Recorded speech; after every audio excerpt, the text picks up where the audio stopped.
Did you really do this? Can I keep this? That's hilarious. I was actually casting the extras on Dil Chahta Hai for the Goa schedule. And every time they fell short of an extra, they were like, Kerao, just wear this costume and walk. Threshold for watching films has somehow reduced.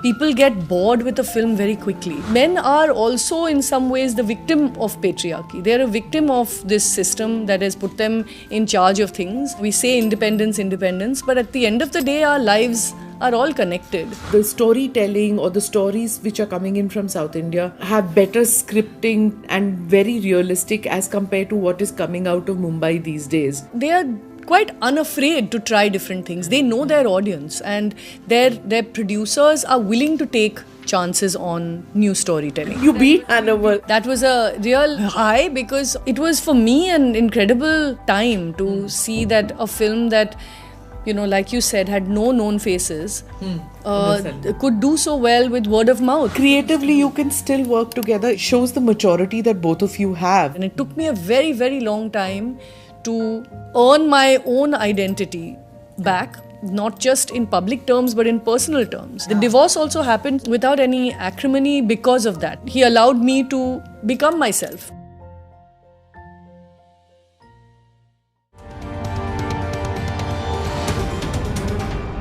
Namaste, Jai Hind. You're watching or listening to another edition of the ANI podcast with Smita Prakash. This episode is being filmed in Mumbai, and my guest today is Kiran Rao. Director Kiran Rao is known for her unique storytelling, socially conscious themes, and contributions to Indian cinema. She takes her time to make her films. The humor doesn't sink to slapstick. The narrative is unconventional. It shakes you out of apathy and makes you think. It's not the kind of films that people tell you, leave your brains behind and come to watch. There's every range in the film of Kiran. Loss, pain, humor, pro-feminist, but the men are depicted with care. Kiran, thank you so much for being part of the podcast. I'm looking forward to our conversation. Me too. But do you go on shows where the host hasn't seen your film? When we were doing promotions, we had mostly ensured that people saw the film before we did any conversations. But there were the odd people who I think last minute didn't watch the link and would have not seen the film, but we have sent them the link to watch and things like that. But I think after it came on OTT, everybody saw Lapata. Pretty much, yeah. Yeah, but then it's not just Lapata. I mean, your body of work is phenomenal. And you've been part of, even if it was not your film, like Monsoon Wedding wasn't your film, but you've acted in, you've been part of that film. And like Dhobi Ghat, Peeply Live, that movie really made us all rethink ki hum kya kare. But not that we did any corrective action. After that, we never learn our lessons. But there's still some solid journalism in this country. It's just still very small and fighting to survive, I feel. That's the only... Yeah. There's also, if you remember the era of Doordarshan, where we relied completely only on Sarkari news. Correct. There is a change. And I am all for self-regulation. I am very scared of government coming in. 100%. Right? So agree with you. We'd only become more responsible if we actually, had to take responsibility for what we were saying and doing. I feel it's the same in film on some level, which television has been doing. It's a self-regulatory body. They have a body for, deciding whether films were... what is censored in a piece of content, but they don't actually have a board outside of the industry that decides. But even in the industry, recently Jaya Bachchan was in Parliament saying that, he says the kind of regulations that the government has brought in, the kind of taxation that is there, it's killing the industry. And she says that there are parts of the film industry, of course, that there are huge taxpayers and the big guys and all, but it's impacting tremendously and it's hurting the industry a lot. And those who from the film industry are in politics are not raising these issues. So everybody is to blame. Do you feel that? Do you think that not enough voices speaking up for the film industry? I certainly feel that when you look at what's happening to the economics of filmmaking today, we really need a strong amount of rethinking, coming together, possibly restructuring things. Because we're quick to say films are a failure and films are not doing well at the box office, but there's a big cycle. It's a vicious cycle that we've been caught in for a long time. It has definitely to do with taxation. Some of it has changed. At one point we were double taxed. That has changed since the GST and all of those laws came in. But there's a reason that films are not more successful, and I think it is from the fact that we are still taxed for entertainment. And it's almost like it was a tax it's quite archaic, the idea of entertainment tax. I feel it's also something that I think that came in when films were considered like not kosher, not good for you. In some way there was a moral implication that films are not good, and therefore there's not really much encouragement of it as art form. It's not cigarette smoking that you need to get people out of the habit of it. Exactly. Right? And we are a soft power. Storytelling is a soft power. Instead it should be encouraged. There should be subsidies. There should be in fact tax waivers to try and make films more. And when you look at countries like Korea and places where their entertainment industries have taken over the world, it's also because of a very strong support of the government and of the economic way it works. And also the embassies like Korea, I know they spend a lot of money to make Korean culture something that is appreciated everywhere in the world. And that was a conscious decision because they realized at some point of time that Korea is seen as, cheap mal, replicated mal. You can't afford Japanese technology, take Korean technology. So, they made this conscious effort of pumping in money into the drama, into the music industry, into everything, and to change the image of Korea. Not to associate it with this sasta and tikau and sasta and non-tikau mal. And when you think about the cultural power that we are, and the kinds of stories that we have from so many different states, the languages that we have, the diversity of storytelling voices, imagine using that power well. Imagine if films could be made stronger, if storytelling in this country could be encouraged. And you have some states doing it, but other states not. And I think that does in some way affect the Hindi film industry as well, because for instance in Punjab there's no entertainment tax, or in UP they're giving a lot of subsidies for filmmaking, but here the subsidies are for Marathi film, and Hindi film actually we associate with Maharashtra, with Mumbai. So it needs, I nobody's feel, baby. It's nobody's baby at this point. I feel it needs a little bit of rethinking if we want to make films successful again and use the power of cinema. And I hate to say use, because at the end of the day, cinema should be, it is an artistic medium and should continue to, sort of speak to, things that perhaps news cannot directly. It can talk to human problems that in a much more sort of engaging way, and not necessarily be used to give messages, which I know often people... Your films do. It's quite amazing how you pick the story, which is unconventional completely. Who in the right mind will think that Dhobi Ghat could get funding? A term like Dhobi Ghat can get funding, can be successful, and you can get backers to make that film. So, or even Lapata Ladies for that matter, you're taking it back, not a period film, but taking it back just a few years. And rural, semi-urban, semi-rural, kahin beech mein. So both these, and of course People Live also, how do you conceptualize a kind of India which you probably didn't live in that? So how do you conceptualize it? Dhobi Ghat, of course, was my sort of elegy to my city of Bombay, Mumbai. And really it was observations of living here for so long, appreciating how so many sort of waves of people from different parts of the country have made it home and have contributed to its richness, contributed to, making the city what it is, as, inclusive and cosmopolitan as it is.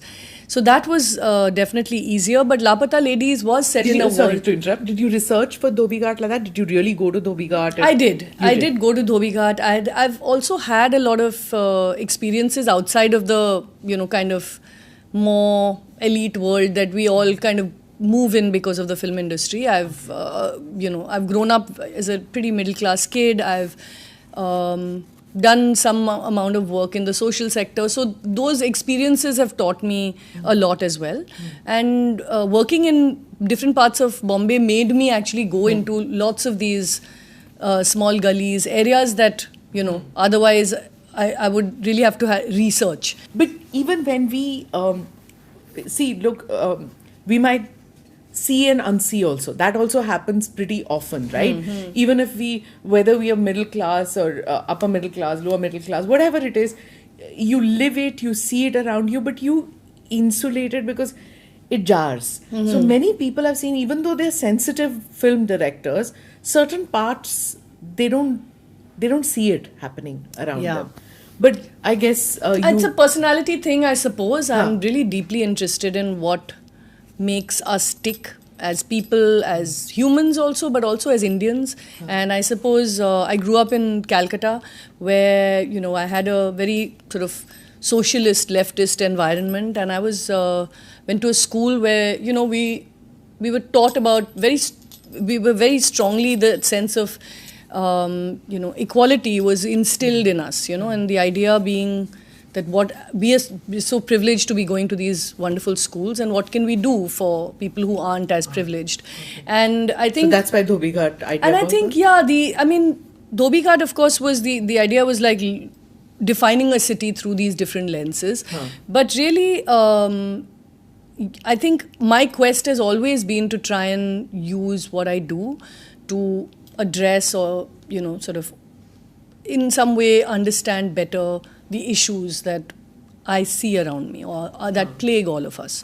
I think cinema is a great tool to understand people. But People's life also, like, farmer suicide is such a scary thing. But to find humor in that, and even in Lapata Ladies, to make that humorous, getting lost in that jungle. People's Life was all, of course, Anusha. I didn't write it, or I was part of the production team. Yes, I was part of the production team. But interestingly, Lapata Ladies was shot quite close to where People's Life was also shot, in parts of Madhya Pradesh. I think all of us have had some experience of Indian villages, even if we haven't lived there for long periods ourselves. I had the great advantage of having to take long distance trains as a child from Calcutta to Bangalore to where my grandmother was.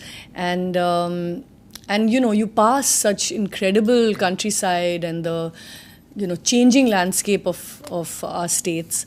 And often I used to think of, I wish I could just, when the train used to stop in the middle of nowhere, get off. I would think, what would happen if I just got off this train and wandered into one of these villages? And I always found Madhya Pradesh the interesting part because the soil color changes. When you're moving from East India, I've taken the train from Calcutta to Bangalore. I've taken the train from Delhi to Mangalore. And the soil color changes as soon as you hit Madhya Pradesh. And then it changes again when you come towards Andhra and Karnataka. The entire green that suddenly you see, which you don't. Incredible experience. Incredible country. So I feel like, I feel very inspired by our land and our people, our many peoples, and all the various kinds of struggles that people have. I feel film is such a great way to kind of understand, perhaps offer solutions to some of those struggles, if not at least be able to highlight things that we can. But ultimately, I think it's an artistic quest. It's things that I struggle with myself. I often think, when I pass villages, it begs the question, what if I had been born here? What if I had very few opportunities, none of the opportunities that I had? And it automatically makes me feel, like perhaps with my films I can make some kind of move the needle in that conversation a little bit. But there's also, every time there is, even a tinge of hopelessness, there is anxiety and hopelessness, but then hope. Literally, you know, within a few frames in Lapata Lady, which I loved.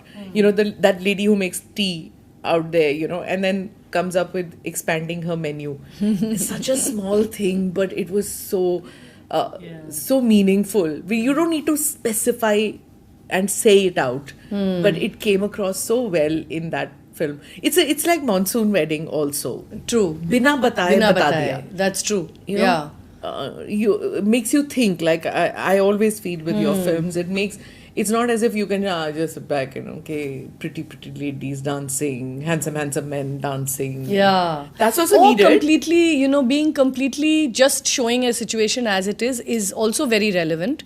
But sometimes, but by showing that and making you kind of aware of all the problems, it sometimes creates a sense of almost acceptance of those issues कि ऐसे ही है, ऐसे ही होने वाला है.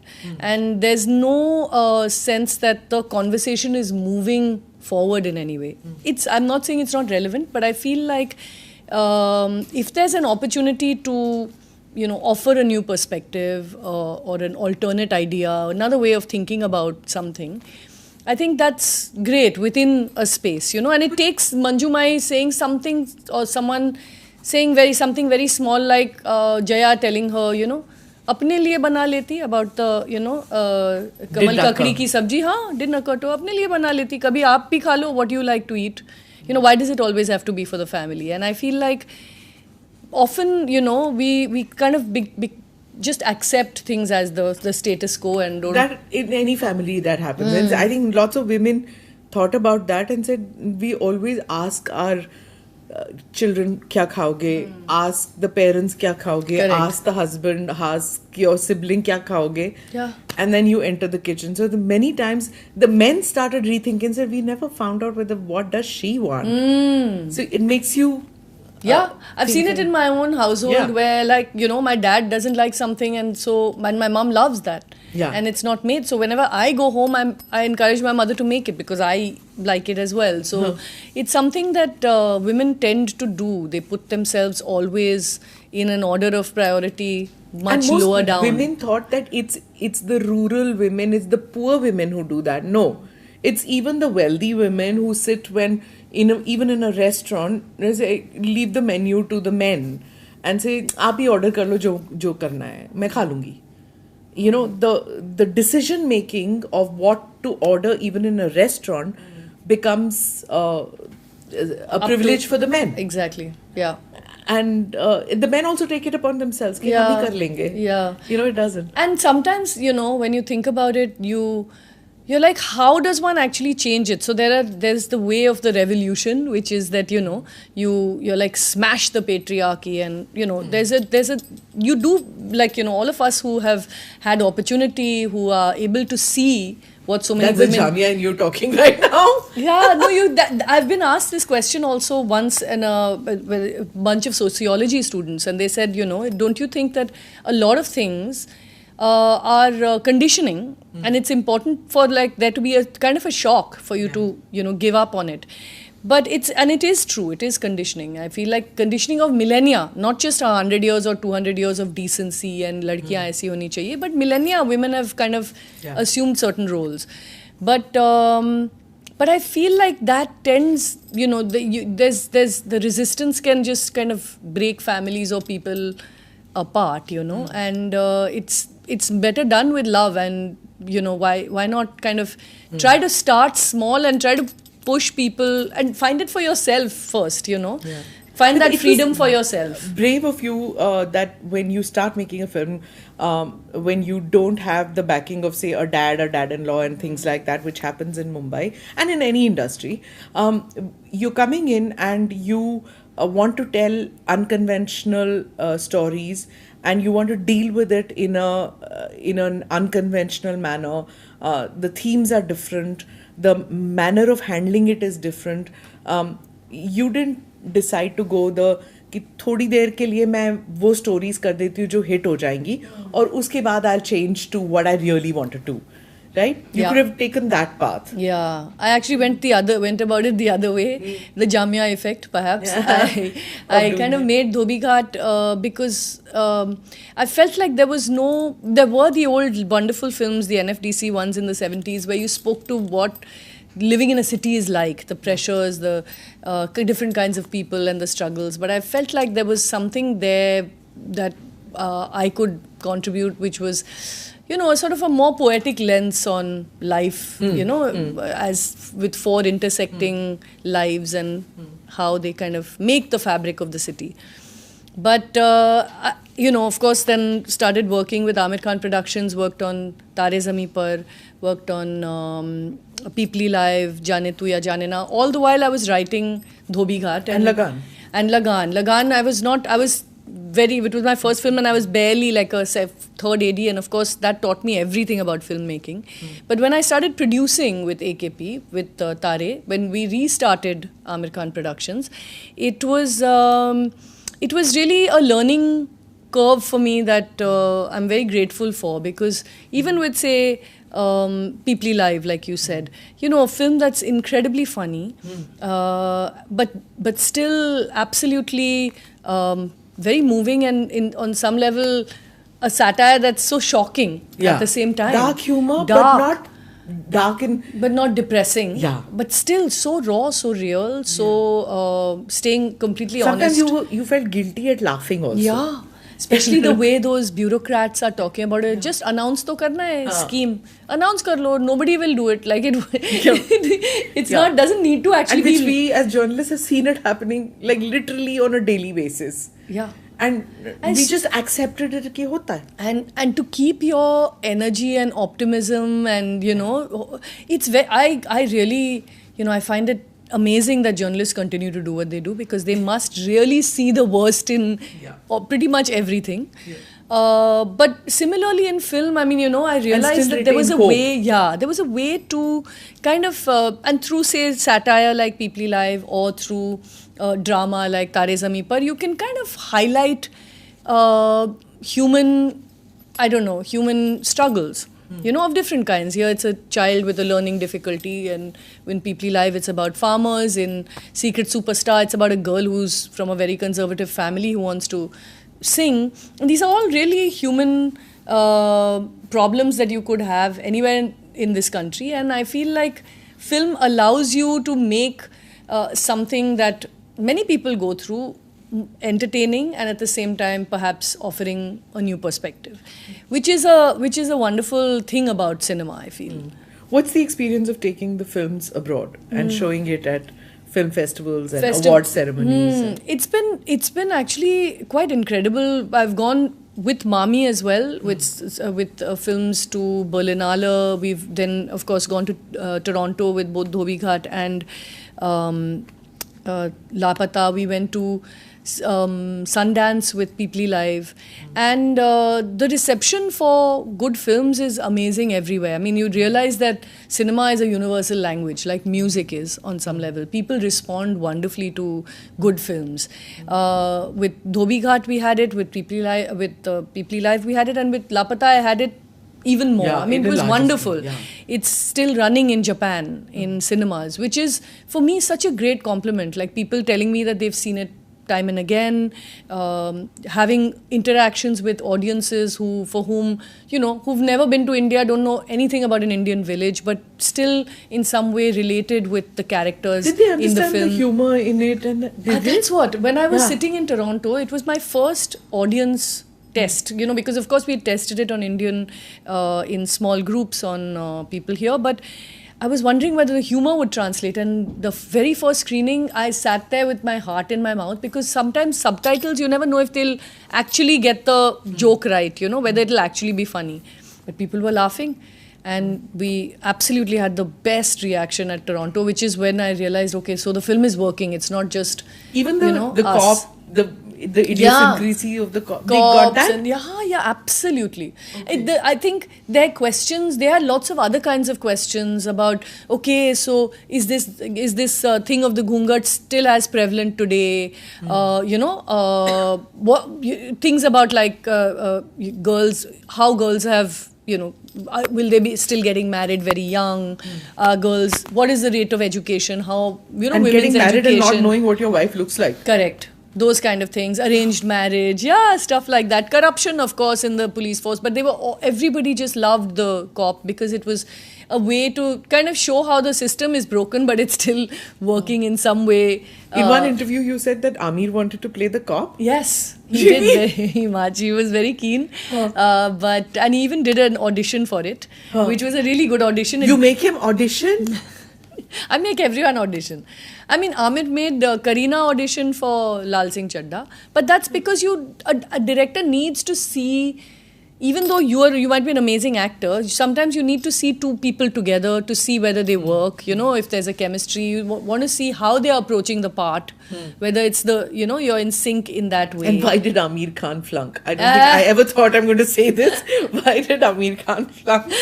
He actually, I think, realized also himself when I told him what I was kind of going for with Ravi Kishan, which is there's a certain kind of mystery. You don't actually expect that he's going to flip in the end. Whereas if it was Aamir, I feel शुरू से people would have said कुछ तो होने वाला है, अभी आमिर खान कर रहा है तो there must be something about it. Whereas Ravi, you might be tempted to accept him as an antagonist. You'd be like, he's not a good guy. He's corrupt and he's the bad guy in this. So there was a sense of unpredictability which Ravi was giving us. Apart from the fact that Ravi Kishan is just so perfect in this role for the region, for the language, for the, kind of, that Pan came from Aamir's audition. Oh, really? Yeah, Aamir chewed pan in his audition, and I was like, this I want, but I think you sit this one out. You've directed and worked on sets where there's a Nasiruddin Shah also. What was that experience like? It was wonderful. Yeah. Actually, it was... is he a director's actor or does he have conceptualized himself? No, he's a director's actor. I think it depends on the director. He's such a... I think there's quite a bit that must have gone on before we got on set, because it was a very, very tight and small shoot, Monsoon Wedding. It was literally made in that dogma style of filmmaking, and I know that they must have had some readings, but I think him and Meera really knew what they wanted from his part. So on set there was it flowed very naturally, and I think Nasir is definitely a director's actor as well. Rajpal Yadav, all these guys big ensembles when they act. Yeah. And they're all very stylized. Yeah. They of course are perfect actors, I'm not denying that, but do they all gel as a team when in these big ensembles? On Monsoon Wedding, they certainly did. Meera really went out of her way to make the set very fun, and it felt a lot like a family on set. It was, like I said, a really small and tight shoot, so everybody really got on. Some farmhouse or something. It was a farmhouse in Chhatarpur, and yeah, but Lagan, it was my first film and biggest ever film I've done actually, even since then. And it's really, that ensemble thing becomes an extension of family if it's done right. It doesn't matter how different your acting style is or where you come from.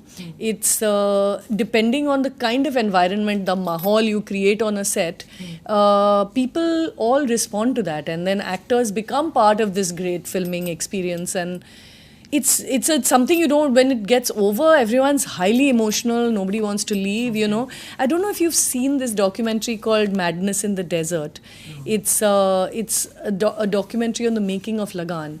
Okay. And it's also called, I think, I forget the Hindi title, but it's an incredible sort of testament to the madness of filmmaking. It must have been exhausting. It was exhausting, right? 6 months in the desert, and for Aamir and Reena and Ashu and everyone, 6 months or something before and 1.5 years after, and films take very long to make. Very grueling, but again, it was a trial by fire, but you came out of it completely changed, and I feel like all of us who were part of Lagan, carry it as the final word in, how films should be made. Who's more exacting, Ashutosh or Aamir? Ashu demands is, more? well, Ashu quietly demands a lot. Huh? I worked with him on Swades. I was his first AD okay, on Swades as well. And He also takes 6 years or something to he make a takes a film or long something, time right? because he also gets into a lot of detail. He works very closely with writers, with his actors. He's very, very exacting about how the film should turn out. And we were on prep for more than a year on Swades. So I've worked with Ashu for literally from Lagan till Swades got over, which was the end of 2004. 1 year. And no, 4 years. Because after Lagan, No, I did mean, other prep stuff. for Swades was 1 year. Why? More Location? than, no, there were versions of the script, there was locations, there was casting of different characters. Of course, Shah Rukh was playing the lead, so there was dates that we were working around. But it takes that long to get it in detail. Of course, in between there would be breaks, and we were doing schedules. Schedules also change based on. How's Shah Rukh at the workplace? How's he on a set? Like, is he totally there? Or is it Shah Rukh, the aura around him? 100% there. He's actually, again, incredible. Actually, I've worked with both Amir and Shah Rukh, and I find there's such a sense of professionalism on a set.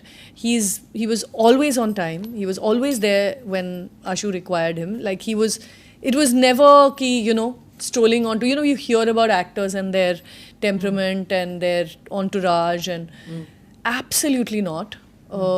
Incredibly present. And very, very respectful of the way sets work. A lot of the actors from a different generation sometimes feel like, who is this person telling me go and stand here, or quiet please, and main baat kar raha hu. There's a lot of ego involved in films. And I found Shah Rukh so polite and so respectful of a film set and environment. He's also from Jamia. He must have been a couple of years senior to you. He was 8-9 years. They're about 9 years older than me. But yeah, okay. Yeah, but he was in Jamia. I think he's 1 year junior to Barkha or No, senior senior to Barkha or probably. something like Senior. that. He's 87 batch or 88 batch or something like that. Yeah, I finished Jamia. in 98. Oh, okay. Yeah. Okay, so 10 years difference. He's the same batch from Jamia as I am from IMC. When I joined Jamia, I had already been a massive fan of his from 4G, and I was a huge Shah Rukh fan as a kid. Barry John and the others who did Yeah, that. so I'd already heard stories of these. This is where he used to hang out, and all of that. Yeah. Yeah, in that. He'd done a lot of TV. Yes, You that's what didn't do 4G TV, was. right? 4G and Circus also. I Yeah. think he was there. Oh my god. That Colonel Kapoor or what? Who did? Yeah. For Yeah, one yeah, of yeah. them. Yeah. The guy with the mustache who made. I Yeah. never did TV. Why? Somehow, I don't know, but we because all my seniors were such successful TV journalists, Yeah. actually, Barkha, and I think even a couple more, NDTV, of course. Filled with It used to Jamias. be called, what was that other one? AN, kya? I forget. Anyway, that IBN. Okay. News 18. IBN News. What became News 18. Later, I think Raghav and all also Yeah, were yeah. Jamia, if Yeah, I'm not probably. mistaken. Yeah. So there was a whole, sort of this big. But there was a journalistic instinct probably Yes. in you, which is how you tackle many of your films, is that there's that social responsibility when you're doing your films. Yeah. That there's a messaging, but not, it's not like somebody's dead, so you say, oh, wo mar gaya. Haan, mar gaya. Haan, mar gaya. Yeah. that thing is I not feel there. like it's what Jamia, because it's a institute for mass communication, which is why I feel, if I had perhaps gone to FTI, I would have made a different kind of film, which is purely artistic. And the idea is just, film as art, which to my mind is perfectly wonderful, and I would love to be able to do that someday. But I feel like what we did at Jamia, when we kind of studied film theory, we understood the messaging of any image, the semiotics of the image, what you get from any image, or when two images are put together. Two images or 3 or 4 images put in different order give a completely different connotation. So I think what Jamia did for me was also show me how you don't actually have to give a message, but what you say is what you choose not to say, or how you choose not to portray someone, and how you choose to portray someone is in itself a message. Having a strong woman character is in itself a message. You don't need to stand on an apple box and say something. You can actually just be very conscious of the kinds of unspoken things you're doing. So you're doing feminism, which is very evident, but sensitively handle feminism, not the bra burning and revolutionary one, which, as you say, life teaches you. In your 20s, you want to be that, and towards your 30s, then you realize there are different ways of bringing about social change. It doesn't necessarily have to be something that you would do that. So it's handled sensitively, and men are not the villain. Men as in men. They could be individual men who are who harm, but men are not villains. So that I find interesting in your films that you depict, and the sensitive handling of feminism is also. But as a woman director, do you find people, men feeling intimidated by a feminist woman director? And I don't mean feminism is wrong, because my earlier guest was a little upset. He says, you are a feminist. As if it's a bad thing. Yes. No, I have been fortunate. I haven't actually been confronted with too much of this toxic sort of masculinity in my work life. I have chosen the people I work with, and they all obviously respect me and my point of view.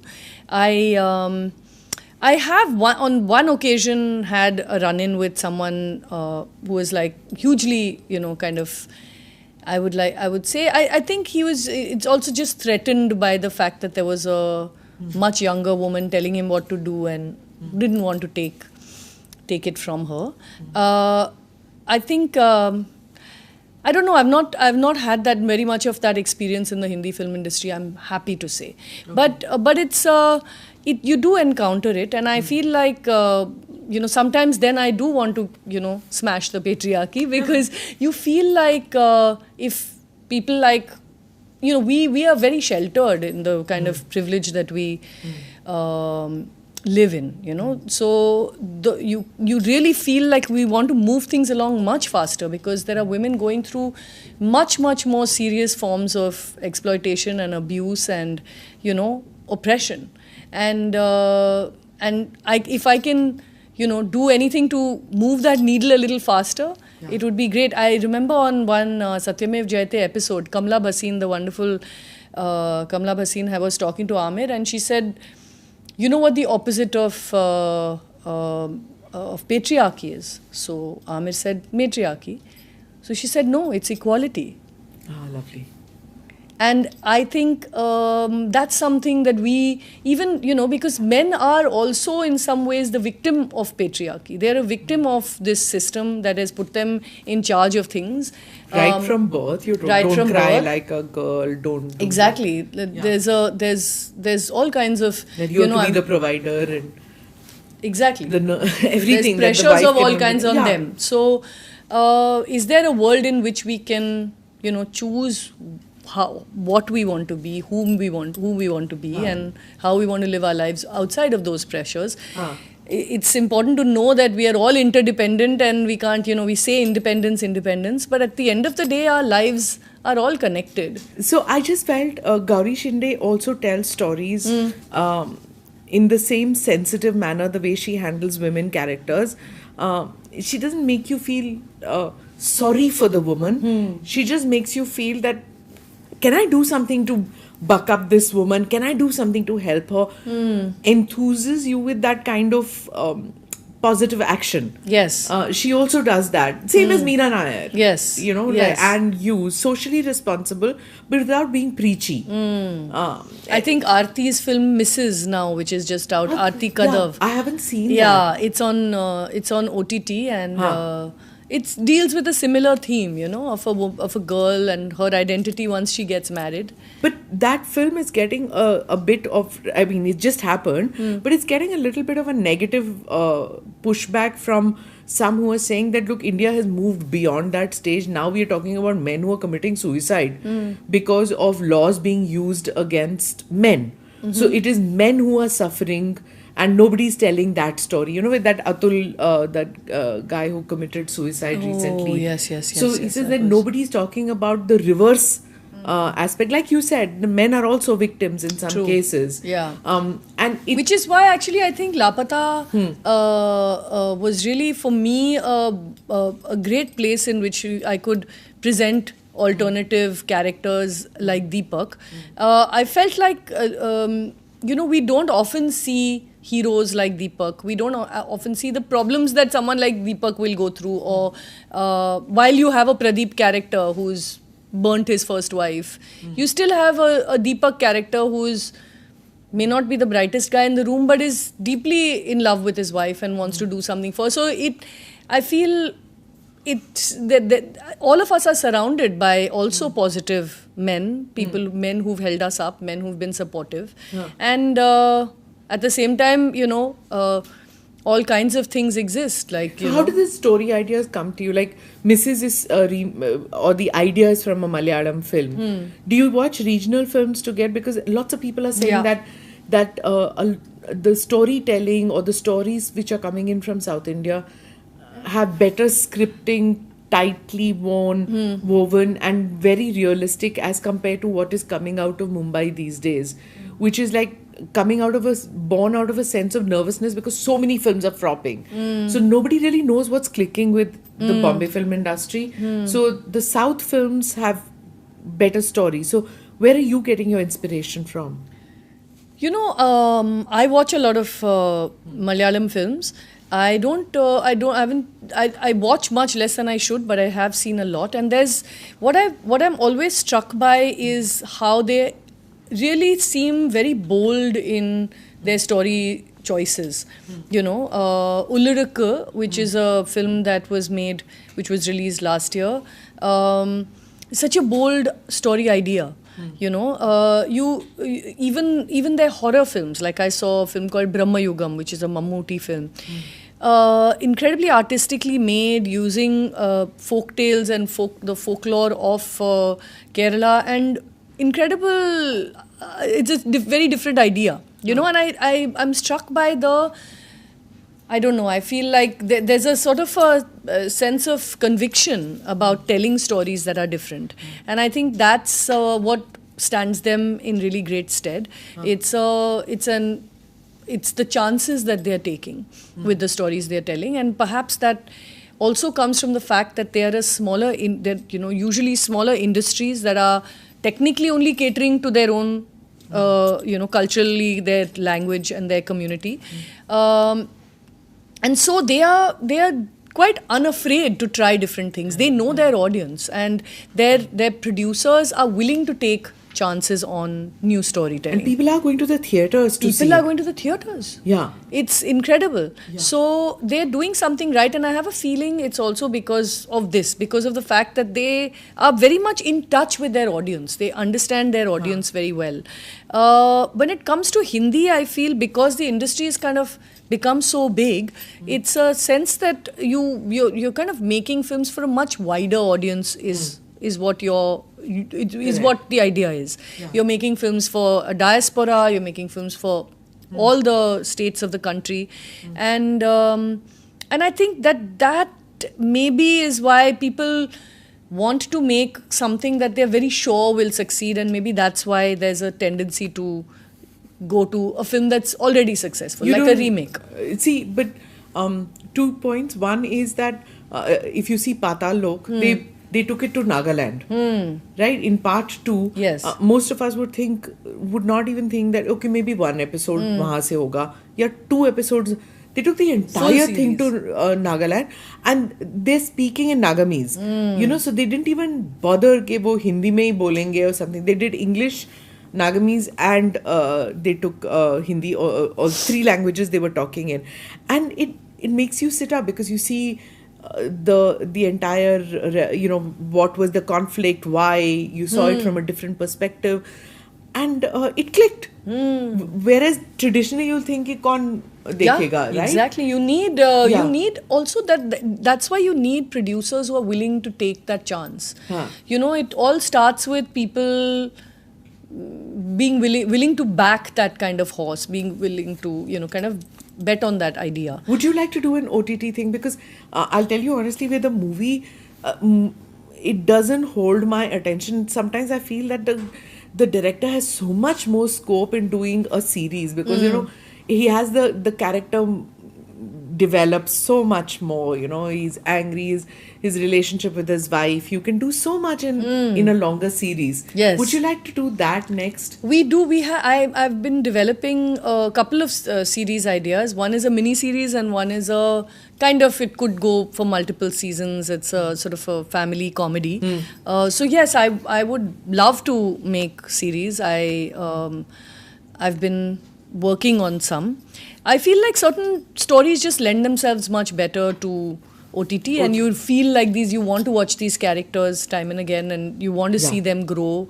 So those stories are good for OTT. But it's true that people's almost, I don't know, threshold for watching films has somehow reduced.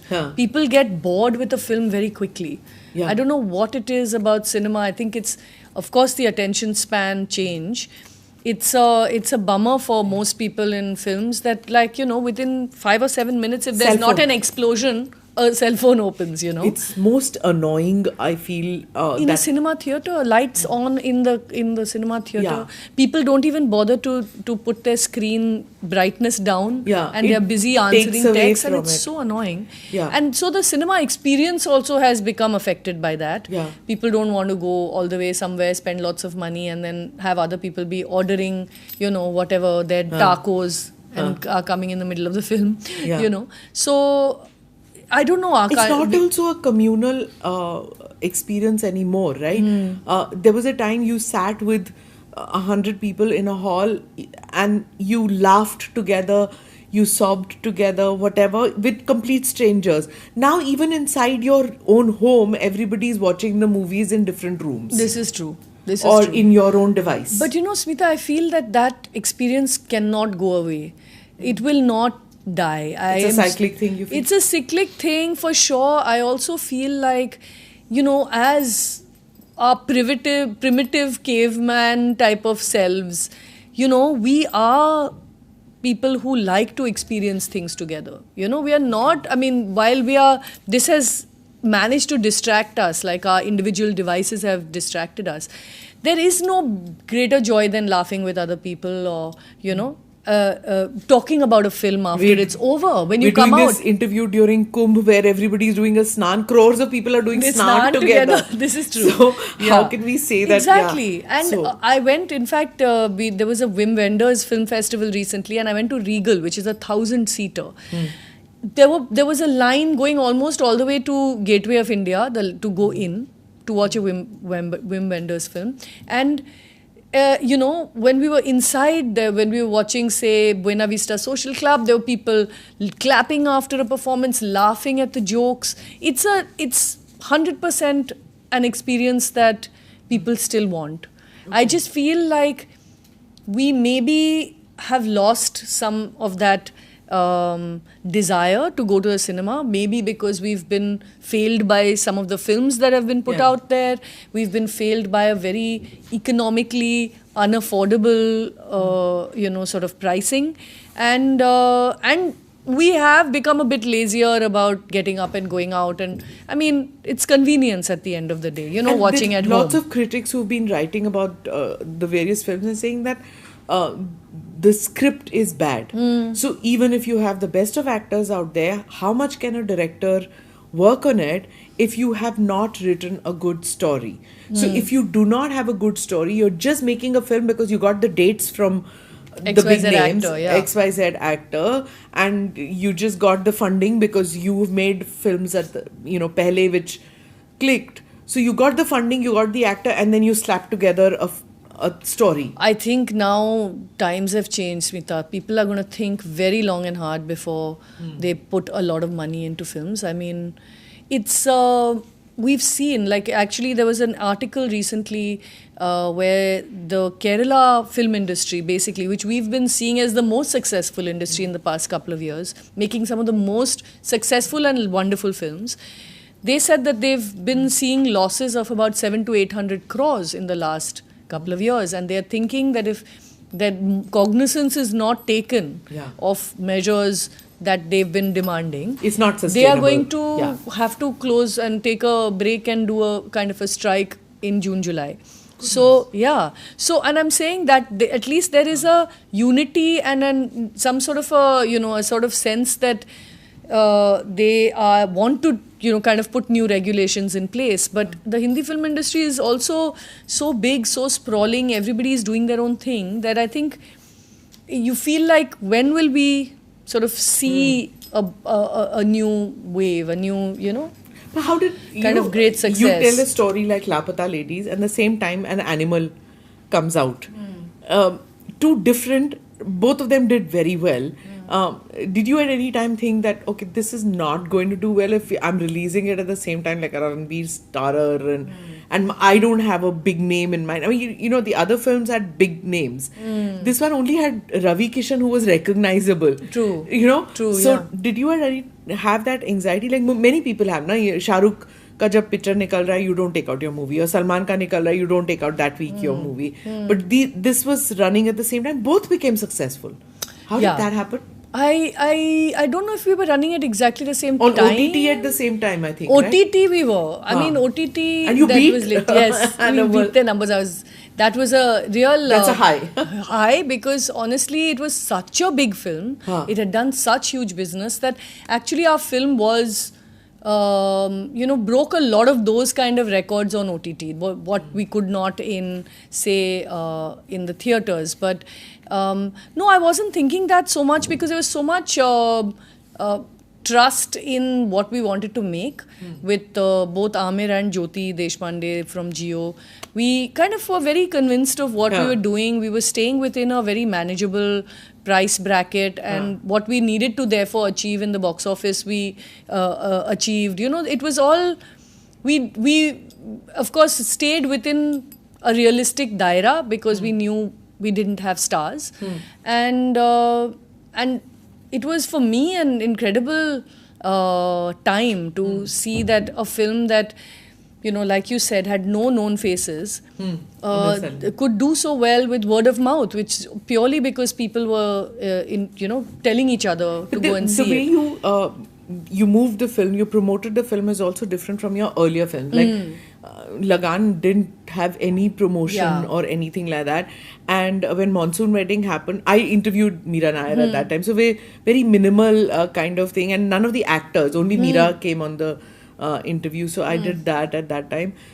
Just the start of, that period of promoting films that was happening. Now I feel it's, that's my opinion, that it's like, it's over promotion. That's getting hit too, because you raise the expectations and then you're right. Why are I don't know. I think we are all a bit lost when it comes to marketing at this point. There is such a glut of things to watch. How do you get people's attention is probably what everyone's thinking. It's for especially when you're a small film like Lapata Ladies, it was a challenge to think what can we do with much smaller resources in marketing. And we actually knew quite early on that word of mouth would be our marketing. There was no better way than that. We are such a diverse country. How to reach people where in the various ways that they can be reached, which is it WhatsApp groups? Is it on YouTube? Is it on Instagram? Is it, in your morning newspaper? Or is it big ads? We didn't have hoardings. We didn't have the money for ads on TV. So how do you actually reach your viewer? It's a difficult time for any film to be marketing, honestly. And lots of people then will go to the reality shows, or they'll go to the cricket matches, or they'll do all those kind of things. How do you get them? Because literally, there's so much happening in our lives that you didn't even realize that, this film came and went. It doesn't even register. That's true. It's really, really hard for filmmakers to break through that clutter and say, "Bhai, meri film aa rahi hai Friday ko, please aa jaiye." But also the actors who are signing up for promoting the film, sometimes they sound insincere. Because they have signed up that they have to promote it, and they look so exhausted in promoting it that carries on. Yeah. you know, that conveys to the audience without them Yeah. intending to do it. Yeah. But it conveys that Yeah. they don't really believe it. Like I've seen some films that bombed, and the actor knows it's going to bomb, but he has to promote it. He's stuck with it. वो पता होता है. Yeah. Heart of hearts. Sometimes it's Yeah. very, very hard. Huh. And honestly, I don't know. I think, I don't know what film companies think when they're going into marketing, but I think that being seen and being available everywhere seems to be the way to do marketing, which, like you said, it may not be the best way, honestly, because I you're think maybe- seeing, yeah, it's a repetitive so Kunal thing. Khemu said that it's again it's a cycle. पहले होता था, and now people It's have back got again. it's back. It's also because we have so many platforms now, right?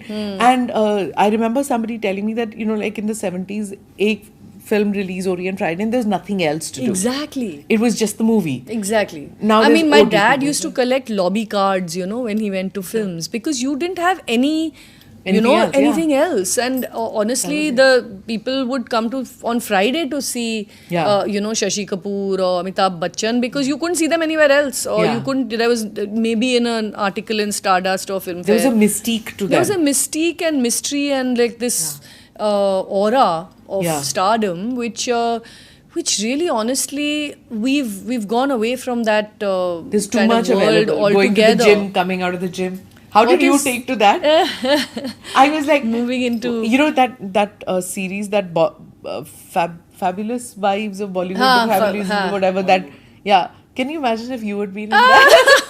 What would you have Yeah, done? I would yeah. just like, what would can they Kiran make in the Fabulous Lives of Lives of Bollywood Wives. Yeah. Yeah. That would have been an interesting episode. How would they deal with you? You know, they are all amazing women, I and know I've they hung are. out with them socially. Huh. And I have not seen the series, but I'm sure it's very fun. But they also, lots of them were very much legit stars or wives of stars, and they have a particular stardom about them, which I completely don't. Like, I'm literally the person who you'll see walking in chappals in Bandra, like, or in parts of Bombay, like, you wouldn't expect me But to your be. fashion style was a statement too about who you were, right? Like, Yeah, I think going into getting kind of attached to a star, I kind of became much more conscious of looking decent, like not only wearing my like fashion street clothes.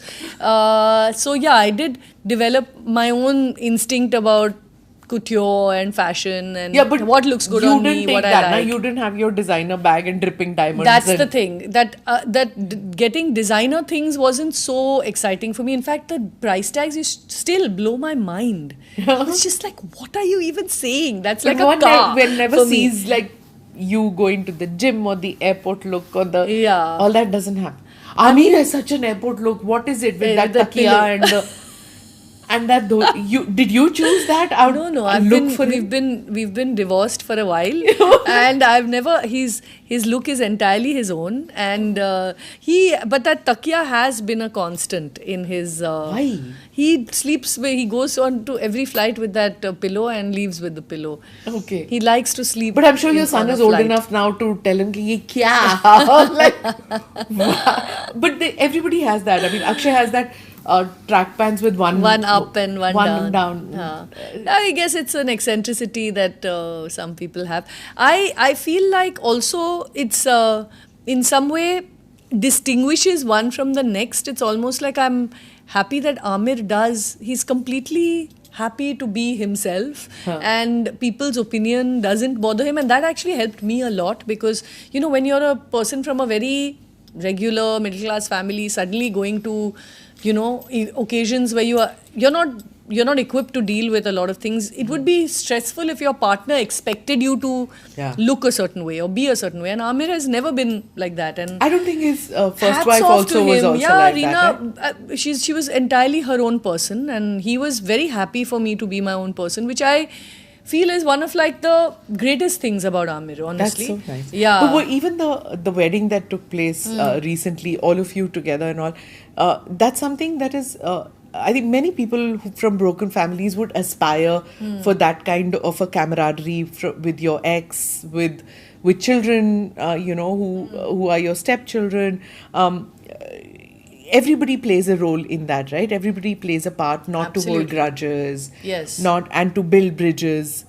In spite of that, it takes a lot out of everybody, right? It does. I mean, I think it's also in Amir's case, his family is incredibly warm, so it happens quite organically. Like you'll find our friends who've been Amir's friends growing up have become family, and once they kind of get introduced to the family, whether or not those relationships last individually, those people continue to stay in touch. I think it's a sense that the family accepts you as a person, and it's not just you in a role. And I think that is what is very lovely about also seems Amir's like family.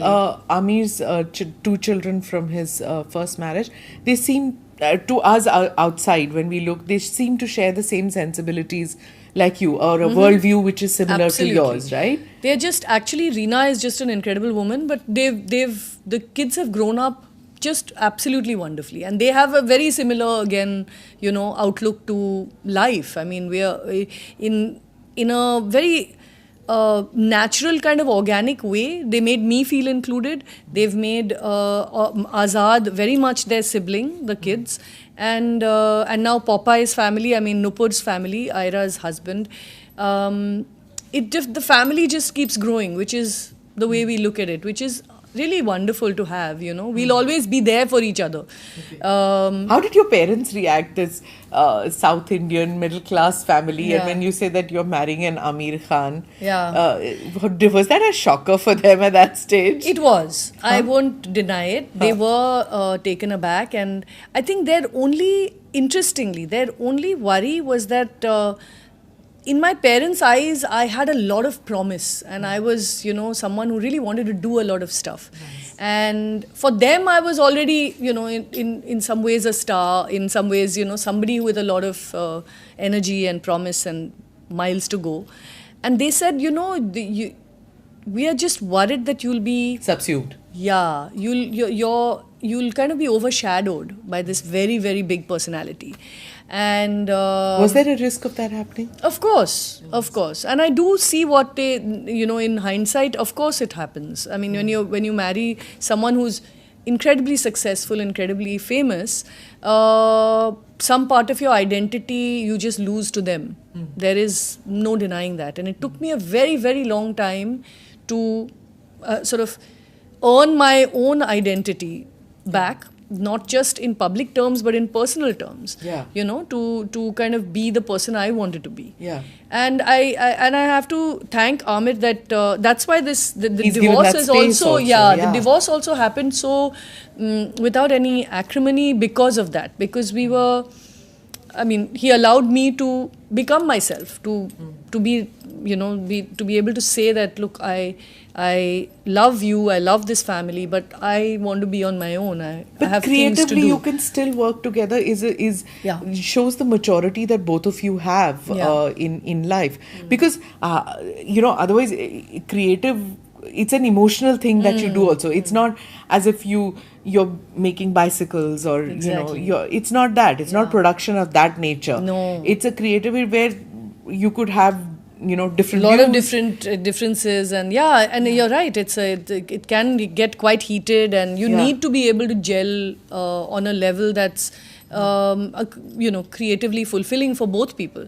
But I also that's why I love Amir Khan Productions, and I continue to want to work with Amir Khan Productions on different films, collaborate. But I've started my own company. Nice. And it's called Kindling Pictures, and that's the film we produced, Lapata Ladies, through. That company is what I'm doing more things with. And we're developing all kinds of, like I said, a couple of shows. I've got 2 or 3 film projects also I'm developing. Okay. And simultaneously? Yeah, they're all stories I've been writing in that 10-year gap. Everyone says, do you write in English? Do you write in Hindi? What do you write in? I write the story in English, but I write dialogue in Hindi, Marathi, whatever feels natural. And who's your sounding board?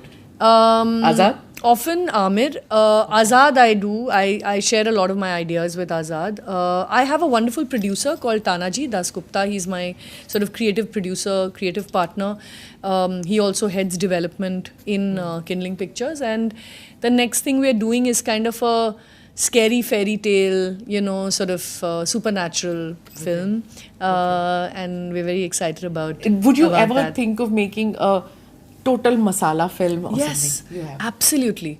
I would love to. Yes, in And fact, act? I don't. Well, you know, I love to act. If someone offers me a good role, I'd be more than happy to act. Honestly. So no one has to see this.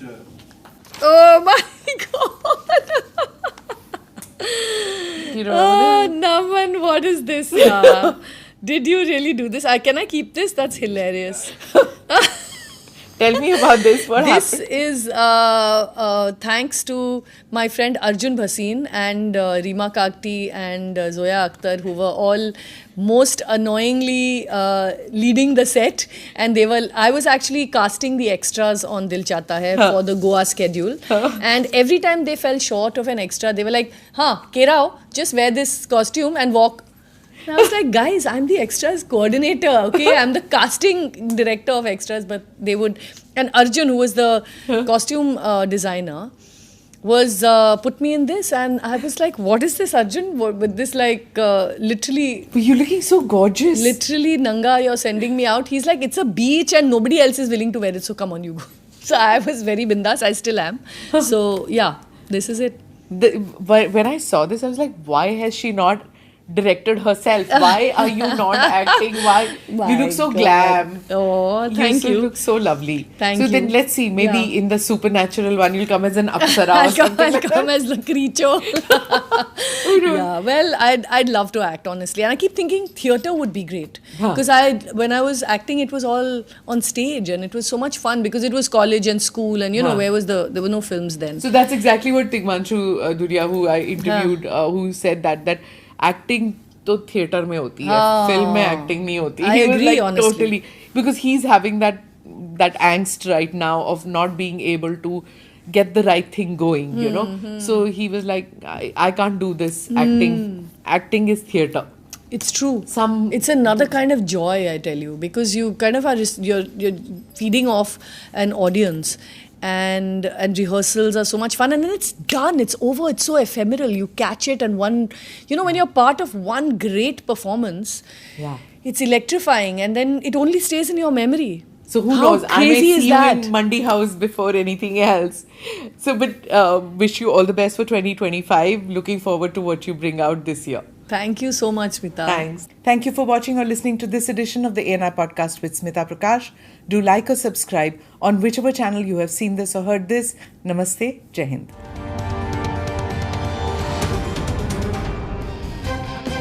Click here to watch the previous episodes.